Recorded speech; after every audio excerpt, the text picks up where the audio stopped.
Tale as old as time, song as old as rhyme, Beauty and the Beast. No, I'm not singing the whole thing. Just because I can do that does not mean I'm going to sing the whole thing. This is a review, this is not a sing-along. I really want to sing the whole thing, though. Leave it in the comments if you want me to sing the whole thing.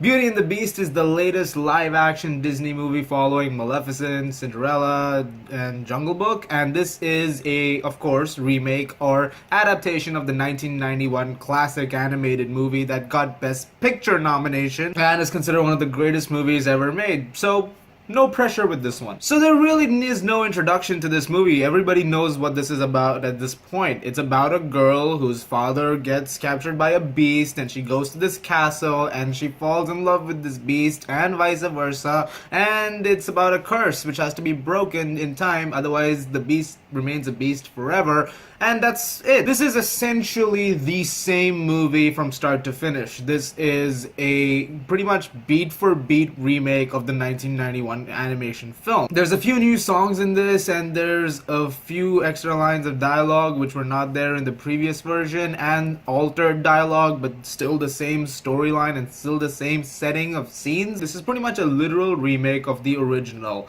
And that's fine. I really enjoyed this movie. I thought it was a fun film. There are things about this movie that I thought were amazing. I don't have any big issues with this movie. It's not perfect, but I don't think there's anything particularly wrong with it. Let's talk about the stuff I liked. I liked Emma Watson as Belle quite a bit. She was very fun. She was very good in terms of the singing part of this movie. She did have a great voice. Dan Stevens, who's really good in Legion right now. He was great as the Beast. The CGI work on him was also really, really good. He really captured the character quite well. All the other things like Ewan McGregor playing Lumiere and Cogsworth being played by Ian McKellen and other characters, they were all really, really good. Luke Evans as Gaston was terrific. They do make him a little more of a villain in this version than the original, but that's fine. He did a great job really capturing the narcissistic personality that the character has. LeFou, played by Josh Gad, was great. They pretty much explicitly stated before the film came out that he's gay.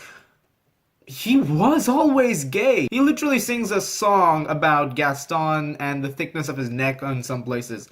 I know, I quoted Stephen Colbert, but true. The production design and the editing and all that stuff is terrific. There were a couple of weird shot edits. Like I just noticed like they'll have one shot and they'll play like 1 second and then the next shot. It was just a couple of editing errors there, but it's not a flaw with the movie. But otherwise everything looks gorgeous. It's a beautifully shot film. The special effects are amazing. Some of the stuff with Lumiere and Cogsworth is fantastic. It's across the board brilliant. I do like some of the script add-ons. It's always nice to see some new stuff being added to an already told story. Sometimes it worked. There were a couple of things which I felt like they were there, which didn't need to be there. Like there's a couple of new songs. Some of these songs are good, and then there's a couple of things where you're like, okay, I don't really know why this is there right now other than to make it that 2-hour runtime, but that was just a minor thing. It was really not really affecting the movie in any way. I love the original. Do I like this as much as the original? No. Is it as perfect as the original? No. There are some things they handle in this movie too, like some feminism aspects in terms of Belle, which I thought were very good. They don't try to hammer in any statements or anything, but the way they handle her character, I thought that was very interesting. It was very good, and Emma Watson was great handling those aspects. She is a pro-feminist and she's a great voice for the community,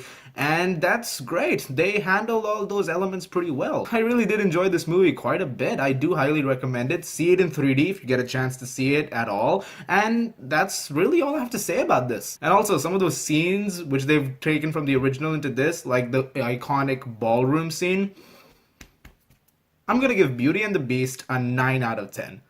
Not a perfect movie, but I really didn't have much of a problem with this. I enjoyed it from start to finish. So guys, Beauty and the Beast, have you seen it? What did you think about it? Leave your thoughts in the comments below. Let me know. Also, that song thing from earlier, which I mentioned. You guys are the best. Thank you so much as always for watching. If you like this, please subscribe so you can be guests. I'll see you guys later.